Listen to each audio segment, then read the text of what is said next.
Boetenzwembad, de wettenvlekken in Srusterveen, maakt het hem klaar voor een nieuw zwemseizoen. De vrijwilligers drinken eerst een bakje koffie voordat het echte werk beginnen kan. Om heel wij jonge maans wien ze mij 6 man sterk en goed onderhoud beginnen.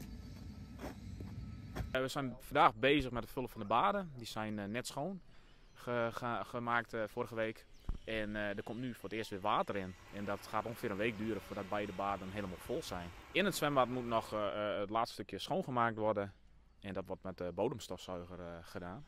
Zo'n september steken meewerkers en vrijwilligers de hand uit de mouwen om het zwembad weer spik en span te krijgen. Bonne Helfries zit letterlijk met zijn voeten in het water. Ja, nou, ik ben nog het ver weer. En dat kan krek even zo, voordat het water er helemaal niet is. Maar er zit een zwarte raan in die goten en daar zwemmen de meesten altijd op aarde. Dat vind ik zo vreselijk. Doe die ook even weten. En wat gebeurt er naast huis? Nou, zo, we zijn bezig om het bad aan te vullen, maar we hebben wat pech met de machinerie en dus we moeten het op een alternatieve manier oplossen. En dat doen we dus. Dus Johan die zit met de stofzuiger en die haalt het smarrigste eruit. Nou, en dan verdeelt het zich wel en dan kunnen we de robot erop zetten en dan wordt het hele bad weer zo gaan. Zonder vrijwilligers zou zwembad de wettenvlekken net bestaan kennen. Een van haren is Gerk Veenstra.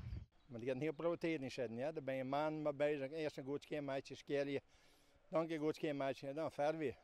Dus, staat over dat. En wanneer gaan we dan eten? 27 april, Koningsdag. Dan hebben we hier een grote vrijmarkt in Srusterveen, die wordt georganiseerd door het zwembad. Nou, dan komen je een hele grote mensen en de vrijmarkt die is hier heel groot, hier helemaal omheen. Kom je de wereldmeester, koffie en gebak.